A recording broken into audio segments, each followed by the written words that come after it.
presidente. Lembra que o Bolsonaro contou essa história na campanha? Pois é, o Castelo começou a pôr ordem na casa. Imaginava ele que, contornando a crise política, podia restabelecer e consolidar a democracia. Castelo fez um grande favor ao país quando determinou que só podiam existir 2 partidos, Arena, Aliança Renovadora Nacional, e MDB, Movimento Democrático Brasileiro. Não tinha fundo partidário, não tinha fundo eleitoral, tá legal, pessoal? Castelo Branco fez reformas econômicas e tributárias, mas os comunistas estavam revoltados e explodiram uma bomba no aeroporto dos Guararapes, em Recife. Eles queriam matar o general Costa e Silva, que Castelo escolheu como sucessor. Castelo era antifascista e, antes de entregar a presidência, fez a Constituição de 1967 e foi bonzinho. Não colocou lá qualquer ato institucional nem dispositivo autoritário. Costa e Silva, ao contrário, tinha um viés mais autoritário e endureceu o governo. Fez isso porque os comunistas estavam tocando terror no Brasil. Queriam derrubar o governo na amarra para transformar isso aqui numa ditadura do proletariado. Os caras eram violentos. Tiro, porrada e bomba, além de sequestros e assaltos. Ainda matavam os próprios companheiros quando desconfiavam de traição. Isso encheu o saco do Costa e Silva, que acabou decretando o AI-5. Ele fechou o Congresso Nacional, cassou mandatos, inclusive o pai do Dória, e reprimiu legal os comunistas. Costa e Silva teve um AVC e não terminou o mandato. Uma junta militar indicou o general Médici para o cargo. Apesar de ter sido o período de maior repressão aos terroristas, com prisão e enfrentamento tático de guerrilha, que matou um monte de comunistas, Médici reabriu o Congresso e não cassou ninguém. Dá para desconfiar, não dá não? No início da década de 70, o mundo fervia na área cultural. A partir das ruas de Paris, tomadas pelos estudantes em maio de 1968, houve uma revolução social global, uma inversão de valores morais, ruptura política entre conservadores e liberais e econômica entre comunismo e capitalismo. Cortina de ferro dividindo o mundo. O Brasil tinha censura, mas não impedia festivais de música, não impedia a criatividade. Chico, Caetano, Gil e muitos outros ganharam fama e muito dinheiro nessa época. E as universidades já estavam a todo vapor. Todo vapor mesmo, pessoal. A maconha já rolava nos campos. Uma abelha me contou que foi uma ideia, uma tática do general Golbery Couto e Silva. Ele achava que deixando os universitários fumando maconha ia afastar eles do terrorismo. E a gente viu no que deu. A droga saiu dos meios acadêmicos e foi disseminada entre as famílias mais pobres nas favelas. A origem da criminalidade forte está aí, ó.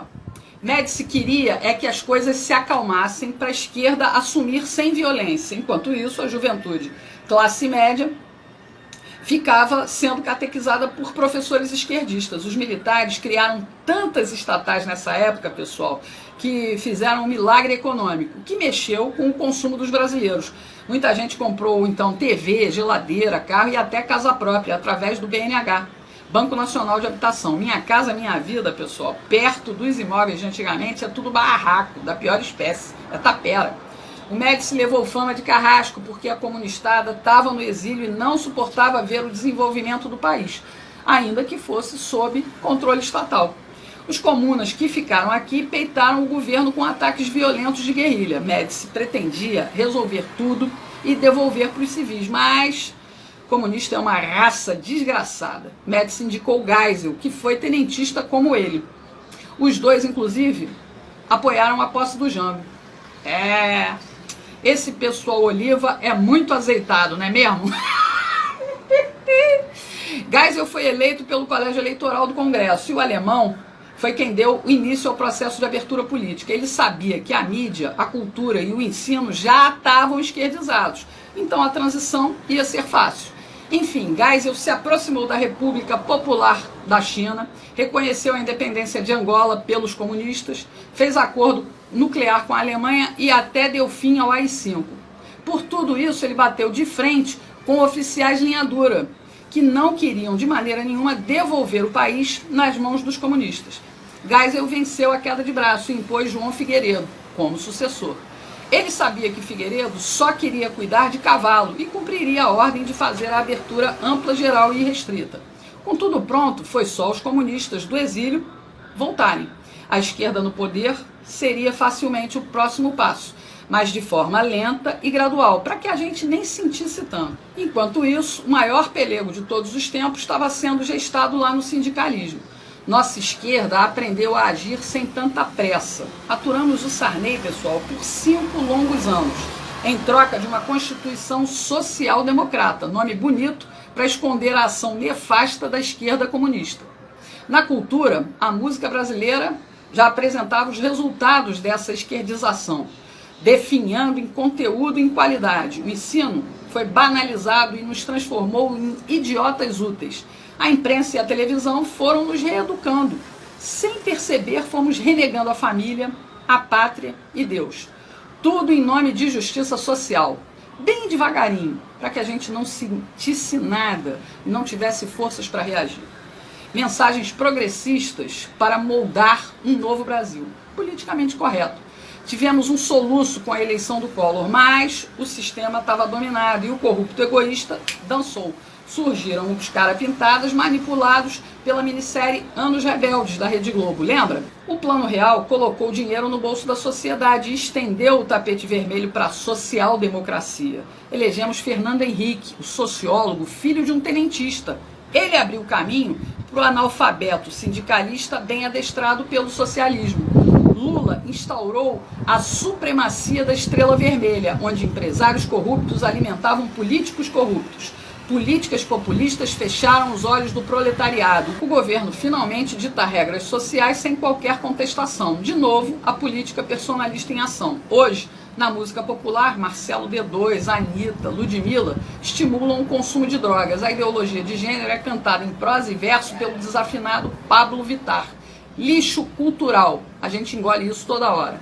Começamos a dar sinais de reação quando votamos em Jair Bolsonaro para a presidência da República. Mas o estrago da ideologização política, pessoal, continua atrapalhando. E não permitiu o serviço de limpeza completo. Continuamos errando nas urnas. Mantivemos um monte de comunistas, socialistas, progressistas e liberais, tudo junto e misturado lá no Congresso. Cleisi Hoffmann, Maria do Rosário, Paulo Pimenta, Ranolfo Rodrigues, o cuequeiro José Guimarães, Cid Gomes, Marcelo Freixo, Tabata Amaral, o namorado da Fátima Bernardes, o João Campos, filho do Eduardo Campos, o Kim Kataguiri do MBL, a tal da Talíria Petroni e muitos outros, muitos outros. Essa Talíria, inclusive, pessoal, é professora de história, igual ao Freixo. Depois que o secretário de Cultura do governo conservador de Bolsonaro fez a cagada de gravar um vídeo com estética nazi, a esquerda aproveitou para juntar mais um xingamento contra nós conservadores. Agora, além de fascistas, viramos nazista na boca dessa gentalha comunista. Tudo com o apoio velado de Rodrigo Botafogo Maia, que faz conluio com essa gente, com o Centrão, para derrubar pautas conservadoras do Bolsonaro e para derrubar também ministros como o Weintraub e a Damares.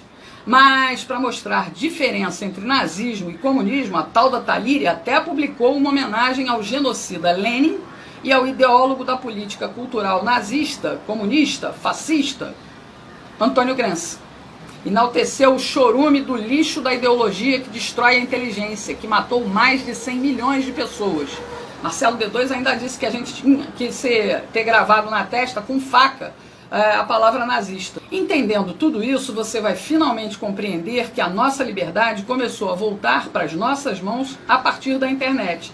Abrimos a porta de fuga da ditadura da mídia jornalística e cultural. Ganhamos voz e ecoamos nossos pensamentos e valores cristãos, conservadores, aqui, pela internet. Entendeu por que o sistema odeia tanto tudo isso? Bolsonaro entrou para desviar a rota que nos levava para o comunismo, mas os comunas de capitalismo não se dão por satisfeitos, não dão trégua. Veja o caso do governador de São Paulo, João Dória. Ele é empresário de lobby. Isso mesmo, lobby. Esperto como ele só, criou o LIDE, Grupo de Líderes Empresariais. Ele viveu sempre, a vida toda, de promover encontros entre industriais, empreiteiros e banqueiros com o poder público, os políticos. Entendeu a jogada? A empresa recebe altas comissões por isso. Depois do mensalão e principalmente depois do escândalo do Petrolão, as coisas ficaram mais vigiadas e mais discretas. Aí o que fez o João Dória? Decidiu ele mesmo entrar no poder público. Primeiro, com seu jeito engomadinho, milionário ostentação, engambelou os paulistas, que acreditaram que ele seria o prefeito ideal para governar São Paulo. Mas a ambição do Dória, a gente sabe, é bem maior. Em 15 meses, ele deixou São Paulo para trás, nas mãos do progressista Bruno Covas, e partiu com tudo para a candidatura a presidente. Mas o PSDB de Geraldo Alckmin disse não, e ele, a contragosto, acabou brigando pelo governo do estado de São Paulo. Dória mostrou logo na entrada todo o seu viés esquerdista totalitário e patrimonialista, que não vê diferença entre o que é público e o que é privado. Olha o que ele fez no Palácio do Governo. Pegou uma decoradora e mudou toda a estética clássica do Palácio Bandeirantes. As mudanças físicas custaram mais de R$1,5 milhão, para deixar tudo bem parecido com palácios de estilo autoritário, como a estética nazista, fascista, comunista. Basta comparar essas fotos disponíveis na internet. Mas Dória e Alckmin, Alckmin e Dória são iguais, representam o mesmo tipo de política nefasta, só que Dória vai numa velocidade destrutiva muito mais rápida. Tudo pela fixação, pelo poder da presidência da República. É lá que ele quer estar. Tanto que loteou o governo de São Paulo para fazer uma grande base. E vai continuar costurando alianças, seja com quem for, com Botafogo Maia, com Amoedo ou Luciano Huck. Dória não tem limites, pessoal. Rodrigo Maia também não, viu, pessoal? Ele flerta até com Ciro Gomes, tudo porque ele quer chegar na vice-presidência. Eles só querem uma coisa: poder. E isso bota a mão deles no cofre do governo federal. Qualquer um desses aí só tem um interesse: voltar ao tempo do mensalão, quando deputados e senadores fingiam independência política do PT, mas negociavam seus votos por cargos e dinheiro. Eles querem tudo como antes da Operação Lava Jato. Os acordos estão sendo fechados. E para alcançar os seus objetivos, Dória se elegeu enganando novamente o eleitorado paulista. Discursinho anticomunista e conservador, apoiado no Bolsonaro. Como o povo não perdoa traidores, ele vem perdendo popularidade.